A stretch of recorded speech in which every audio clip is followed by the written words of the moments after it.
So hello everyone, welcome to my channel. I hope you are well and doing great. So आज का हमारा topic रहेगा C foundation quantitative aptitude chapter number 13 unit 2 sampling से lecture number 4, जिसमें हम discuss करेंगे non random sampling के method. जिसमें सबसे पहला मेथड हमारा है जजमेंट सैम्पलिंग।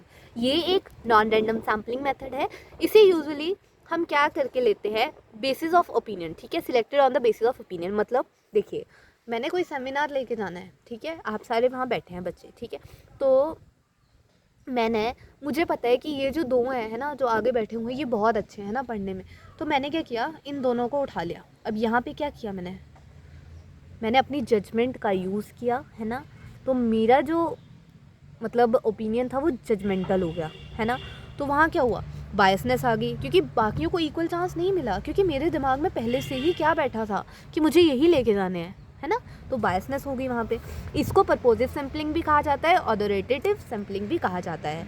एग्जाम्पल के तौर पर आप ले सकते हैं, हमें एक स्पेसिफिक इंडस्ट्री को स्टडी करना है, तो हम क्या, एक रिसर्चर क्या करेगा, उन कंपनी जो कि मतलब इनोवेशन और सक्सेस को लेकर मतलब बड़ी ज़्यादा जानी जाती है ना, तो जजमेंटल हो गया, है ना। अब ये थोड़े कि जो कंपनीज ख़राब होंगी उनके साथ हम कंपैरिजन कर लें अपनी कंपनी का, नो, नॉट एट ऑल। ठीक है, तो हमारी जो होगी वो बेस्ड ऑन ओपिनियंस होगी। ओके, उसके बाद हमारा आता है क्योटा सैम्पलिंग। अब क्योटा सैम्पलिंग क्या होता है, ये भी एक नॉन प्रोबेबिलिटी सैम्पलिंग मेथड है।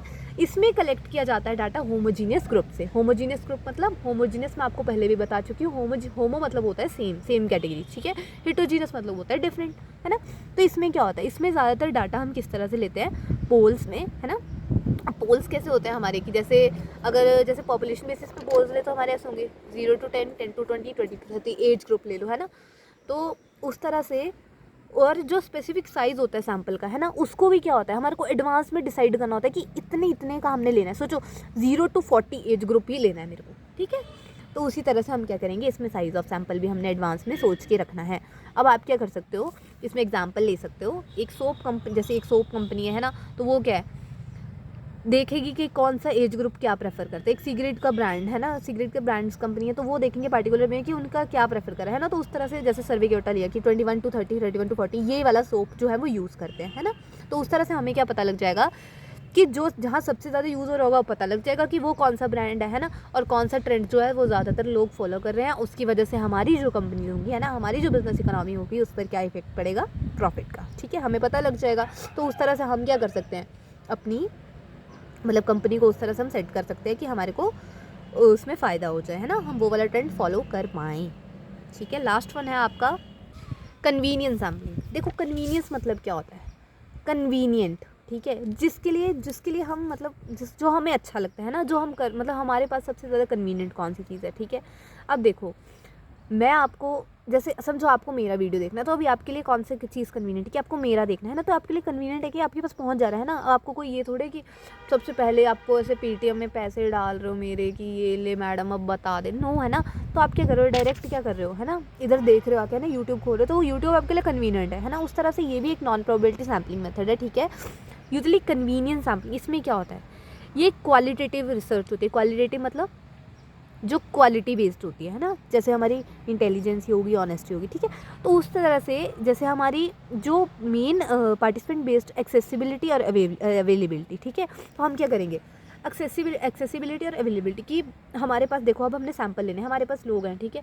अब देखो, मेरे को लेने हैं सैंपल जैसे आसपास के, है ना, तो मैं क्या करूँगी, मेरे को कन्वीनियंट कौन से होंगे, जो मेरे घर के आसपास होंगे वो, है ना, जिनके घर में जा सकती हूँ। अब ऐसे थोड़े किसी का घर जंगल में, तो मैं जंगल में जाके सैंपल लूँगा ना, मेरा तो टाइम वेस्ट होगा। मेरे को टाइम वेस्ट नहीं करना है, मेरे को अपनी कन्वीनियंसी के अकॉर्डिंग क्या करना है, फटाफट सैंपल इकट्ठे करने हैं, ठीक है। तो उस तरह से एक्सेसिबिलिटी और अवेलेबिलिटी ऑफ पर्सन, है ना, जिस पे डिपेंड करेगा वो हमारा होगा कन्वीनियंस सैम्पलिंग, ठीक है। इसमें क्या करेंगे, ज़्यादातर rather than being drawn at random from a bigger population, participant in this strategy are picked because they are easily available। इसमें क्या होता है, रैंडमली नहीं उठाया जाता है। इसमें कैसे उठाया जाता है कि वो हमारे को ईजिली क्या मिल जाएंगे, है ना, ईजिली हमारे को उनको ढूंढना आसान रहेगा, इसलिए हम क्या करेंगे, उनको ढूंढेंगे, ठीक है।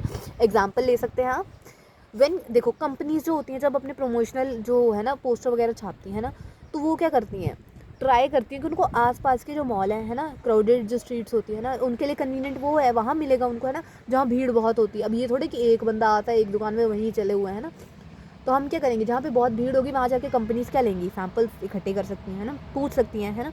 तो उस तरह से यह बिजनेसमैन यूज़ करेगा gathering information to address critical issues in the market. ठीक है, तो ये किस लिए यूज़ करेगा बिजनेसमैन, ताकि हम क्या कर सके, इन्फॉर्मेशन गैदर कर सके, क्या एड्रेस करने के लिए, कि क्रिटिकल इश्यूज़ कौन कौन से हैं मार्केट में। तो इसी के साथ आपका ये वाला टॉपिक ख़त्म होता है। नेक्स्ट वीडियो में हम इसके डिफरेंस वगैरह हैं हमारे बचे हुए हैं ना और 2 हमारी इंपॉर्टेंट टर्म्स आती हैं और उसके बाद हमारी एरर वगैरह, वो फॉर्मूलाज हम डिस्कस करेंगे। आज के लिए इतना ही, तब तक के लिए bye bye, take care. I hope आपको समझ आ गया हो। कोई भी क्वेरी हो कमेंट सेक्शन में डाल दीजिए। I am always here to help you.